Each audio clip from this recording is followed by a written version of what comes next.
wato itine luɓe moɗon to on fonday ma misali fondirkon ko mudorkon kon kewa to bo misali wato gaɗanon kon hunde wonde nokon kewirta dow sodo tammo kon kewkon wato itine kon e dow gonga wal misana e sikeli fondorgal misali to on hoshi hunde on ɓile ɗum dow hunde daron tedduɗum majum no foti to tedduɗum majum foti kaza shede majum kaza to gaɗe hunde wonde jillindiron ɗum intare gabbe ɗum ɓedda tedduki gam jaɓon shede to bo gaɗon non fondorgal ngal hunde wonde no ngal jaɓirta tedduɗum en ɗon gondi misali wato bo tedduɗum hewtayi noon a wonko gaɗan ɗon ngal ay ngal hollata no ngal teddugal nen non ɗum woɓɓe andi no garata ɗum ay inchallah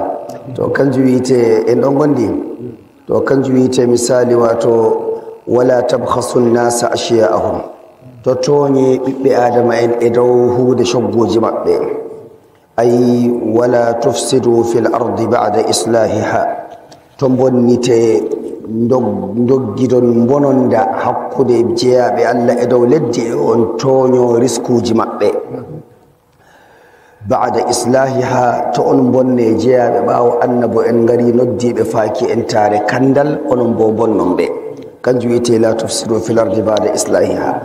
zalikum ni ɓurani on hayrun lakum moƴƴere moɗon to allah in kuntum to on latake mu'minina on mo nuɗɗinɓe ko on giɗi nuɗɗinki wala taq'udu bikulli siratin tu'iduna wa tasudduna an sabilillahi man amana bihi wa tabghunaha iwaja واذكروا إذ كنتم قليلا فكثركم وانظروا كيف كان عاقبة المفسدين ولا تقعدوا إن غندي تنجودي njoddoɗon e kolte mon e no gondi njoddoɗon se ɓe jaaɓe looto ɓe gaɗa kolte maɓɓe ɓe jooɗo dow lawol to annabi Shu'aibu wari salake sey ɓe yankiromo to mumini en ngari salake sey ɓe yankiroɓe darɓe ɗum kamɓe nuɗɗini annabojo keso keɓaɗo ni nanwa ɓe nuɗɗinɓe kayla eɓe jala to woɓɓe ngari jiɗi nuɗɗinki annabijo Shu'aibu sey ɓe ngara ɓe onon bo ndellon mo tokkoɗon sey o na on andamo kanjo waɗi to ɗum woni gañadi gondal to allah darnima entare entare woywoyɓe gondal nane ma non ɗum wa'ata annabo en ɓeɗo ni jawmirawo dardiɓe to kamɓe bo jogi gonga sey gi'a woywoyɓe maɓɓe e kaɗa ɓe misali tokkaki ɓe to kanjum wala taqudu to on jooɗe be kulli siratin kala lawol fuu onon kam kala saltoɗo fuu e on yankiro ɗum e on toño annabi Shu'aibu wa tasudduna e on kada ɓiɓɓe adama en an sabilillahi faaki e Allah ko e lawol Allah ko e lawol yardude Allah man amana bihi wa tabghunaha iwaja ko yite man amana bihi wodi woɓɓe bo giɗi nuɗɗinki sey ngaron firliton geese maɓɓe e salo nuɗɗinki woɓɓe bo fuɗɗi nuɗɗinki fuɗɗi yikki annabi Shu'aibu ngam jogo gonga ngaron nasson hakkude maɓɓe e annabojo on kendomɓe a faami to kanjum wiyete misali tu'iduna man amana bihi wa tabghunaha iwajan andi ko wiyete tabghunaha iwajan yawwa wodi woɓɓe ɗum kuwanoɓe mawɓe woywoyɓe ɓen ɓe mawɓe yawwa ɓe ummata ko ɓe kaɗa luttuɓe to nuɗɗine wane amma sey ɓe nodda bacci ɓe dokka ɓe hunde wonde ɓeɗon jooɗi ɗum bacci suudu maɓɓe jahe kaɗe fattude wane tokkaki wane jahe kaɗe wane e wane zogoɗon ɓe to tokko wane yawwa to on timmini minen bo wonko min dokkata on e non gondi to noon ɓe jooɗani ɓe jaha ɓe majjina jamare ɓe gaɗa ɓe jaɓa ceede to kanjum wiyete misali wa tabghunaha iwaja wazkuru iz kuntum qalilan dareni nano fotuɗon no dey nane i seɗɗa hon fakatharakum allah ɗuɗɗini on e gelle ɗeɗo wanzuru kayfa kana aqibatu almufsidin min kalkayɓe min jomirawo wiyata kallaɗo allah jomirawo wiyata kabo annabi Shu'aibu wallen hakkilo maɗa min tampinayi woywoyɓe ma wala eɓe jata yeeso darde ma no ɓe gayi to ngam majum ɓe kewtatako ɓe gi'ata ko ɓe giɗi yiiki e maɗa e ko ɓe giɗi yiiki wato misali e dow noddandu maɗa ɓe giɗi noddandu ma lesna ɓe giɗi bo misali wato an on tampaya annabi Shu'aibu to ɓe gi'ata ɗum kanju yite wanzuru kayfa kana aqibatul mufsidina ayyino nangitin raymi be min jawmirawo ya annabi shu'aibu to ni min gadi e mabbe ya annabi muhammad sallallahu alaihi wasallama ngam an min dokkata habar mabbe wa in kana ta'ifatun minkum amanu billazi ursiltu wa in kana tolatake ta'ifatun jama'are wonde der mabbe minkum wa in kana tolatake ta'ifatun jama'are wonde minkum e der modon amanu be nuddini billazi ursiltu inji annabi shu'aibu tolatake woti wobbe der modon nuddini ko nodde mi e dow majum ko lilirami e dow majum wa ta'ifatun lam yu'minu wobbe bo nuddinayi to usukoni onon nuddimbe to ɓerɗe moɗon nana goɗɗum ngam on gi ɗuɓɓe nuɗɗinayi jogue imanu mon jogue yidde mon jogue bo alkawal mon no famɗirɗon fuu Allah ɗon andi jonde moɗon aɗon nana lam yuminu woɓɓe bo nuɗɗinayi fasbiru muñe hatta yahkuma Allahu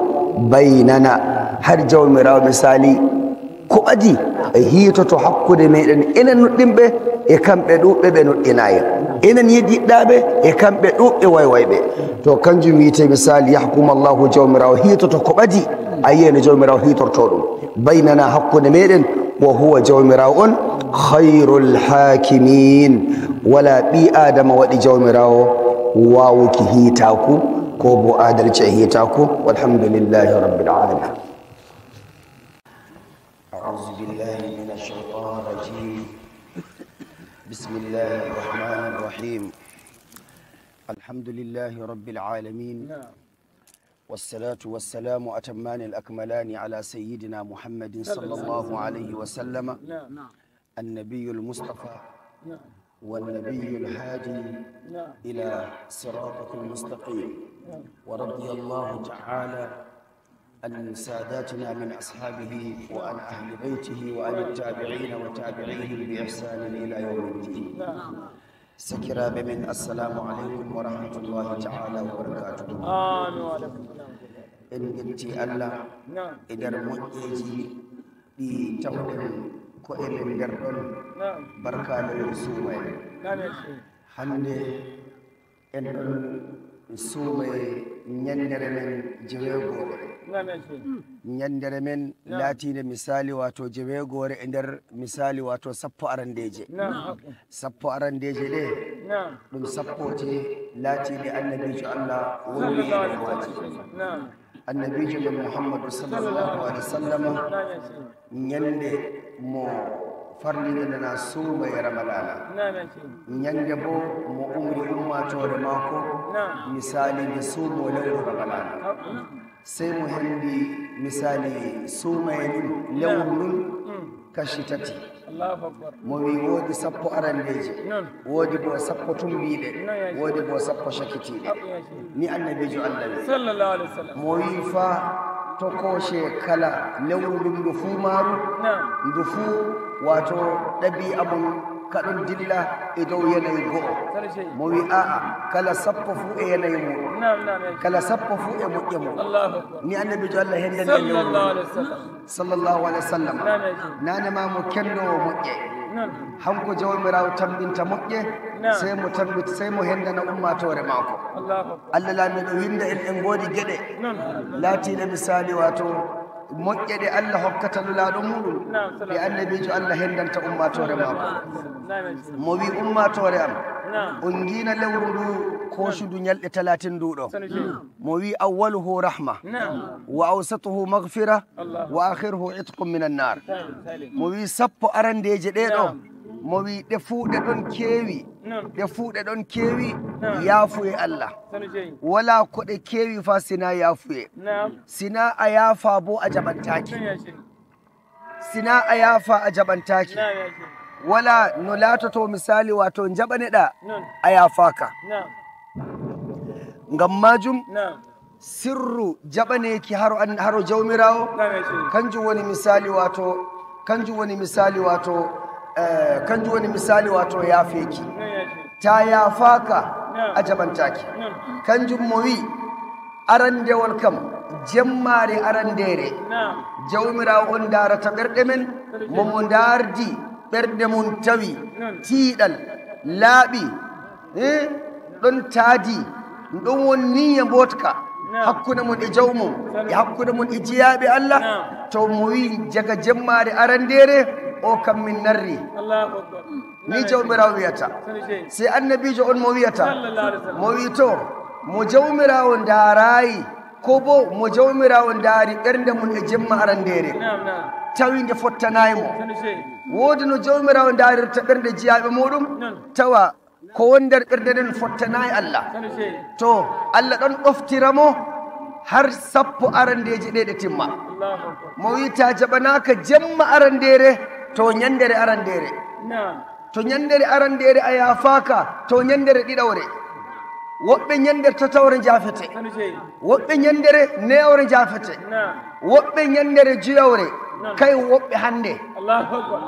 woɓɓe janngo woɓɓe faɓɓi janngo amma to Allah waɗa sappo arandeji ɗe caalo ummatore nde yafaka to Allah waɗa ɗum to Allah waɗa ɗum ya Allah ta waɗ ɗum barka alhurma annabijo maɗa e hokke maɗa kanjum mo wi awwaluhu magfira nden ummatore lulaɗo Allah annabijo men Muhammadu sallallahu alaihi wasallam mo wi on andina misalu am e moɗon sey sahabu en makko ɓe mbi a amin anda mo wi misalu am e moɗon bano dabbaji gaynako e ardiɗo ko e sakitiɗi e ɗi ardi sey ɗi fo'oyi ɗi nassanay halkere mardi an a gaynako ɗi nassanay halkere gaynako no watta mo wi gaynako sey yehi heeloyiɗi yehi wattiti geese maji eɗi kuushi faari ɗi eɗi durata geene kecce eɗi durata misali wato koɗe ñamata ɗi faya hisna ɗi misali wato halkere e tampere mo wi to ni nga umi e moɗon min annabijo Muhammadu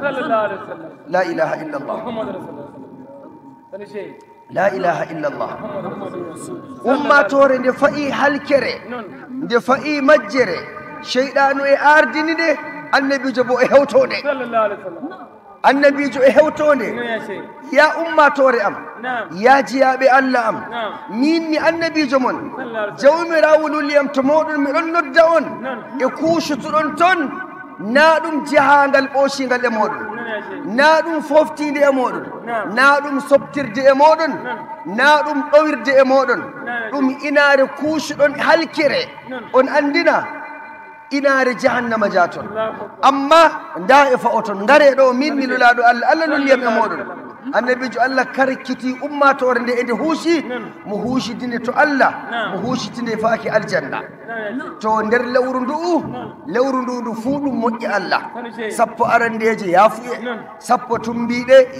tumbiɗe yerduye sappo sakitiɗe misali wato hinno e Allah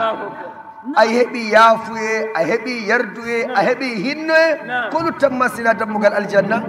to ɗum annabijo Allah yiɗani ummatore muɗum sukajo mawɗo dottijo gorko debbo mo ɓadaki ɓadiɗo ɗum fuu majum ɗum ɗon nder faggo ngon to Allah laamiɗo moɓu e nder mago barka annabijo Muhammadu sallallahu alaihi wasallam nden ya ummatore lulaɗo Allah wala no naniren ndakam suuma e lewru ramalana sey to en andi no annabijo Allah suumori sey to en andi no gurdam lulaɗo Allah no ɗam ƴeftori ɗam tokkiri no mo tokkiri lewru suuma en annabijo Allah mo kisdaɓe hinno e tabitani mo Allah wi en ɗowtanoɗen mo lewru ndu to ndu wari ɗum yiyantamo siido sam wala hoyonde e dow ibada mo hoynanta ɓandu mako mo yurminta ɓandu mako mo tiɗɗo nane ma semo ɓedde tiiɗal mo ñaɗɗo e dow dewal nane ma semo ɓedde ñaɗuki nane ma mo kuusituɗo to Allah mo fuu mako sey mo ɓedda huusutuki kadi mo seyida Aisha inna meɗen inna julɗo Allah fuu hanko wiyete kore lulaɗo Allah nder rewɓe lulaɗo Allah mo wi iza atahu shahru ramadan annabijo on mo wiyanta mo wi annabijo to lewru ramalana daranake mo wi ishtadda mi'zara mo wi wa ayqaza ahla wa ahya layla ni mo wiyata mo wi lewru ramalana to daranake annabijo Allah mo wi sey mo taado mo ɓedda taadaki mo ɓedda taadaki ñaɗɗo yima hami tado to hulshani hakkuma ba annabi jo muhammad mo wi sai mo bedda tadaki mo wi sai mo findina min mo wi hey ndehon josi kon umme ngadani allah usukoni mo wi kadi bo sai mo bado yedinki jemma mako haba ya rasulullah sai sayyida aisha wi atamo ya lulado allah ya lulado allah darina kodde ma do no butoni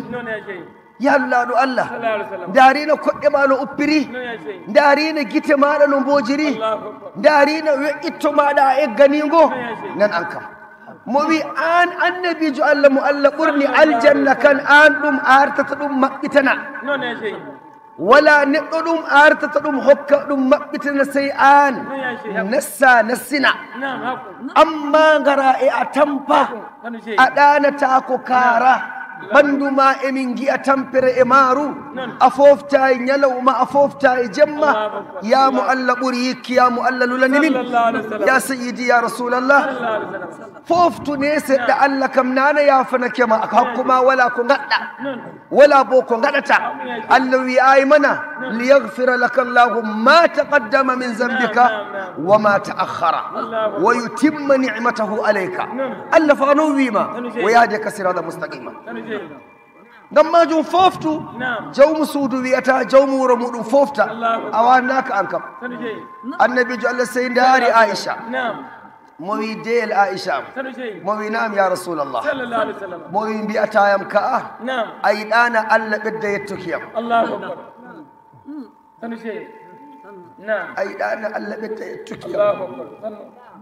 a yiɗana allah ɓedda yettokiyam yettore nde woni a yettaka ya rasulallah yettore nde woni allah yettayima ya lulaɗo allah tagdi ndiye woni yettayima ya rasulallah wakkatiyel ngele woni a yettaka daga a dañaka woni a yettakana ko ɓaw a dañama woni a yettaka ko daga alulaka woni a yettaka ko ɓode min giilulal maɗa woni min gettayima ko lahira ñande dargal woni a yettatake allah wi'ayi man ya rasulallah asa an yab'athaka rabbuka maqaman mahmuda allah ummitimma dargal kala ko hoɗi e dandal dargal fuu wala ko yettatama ngam hinno e maɗa e softinki tagefoji allah daga azaba allah e ñaɗal ma e tiiɗal maɗa ya habibi ya rasulallah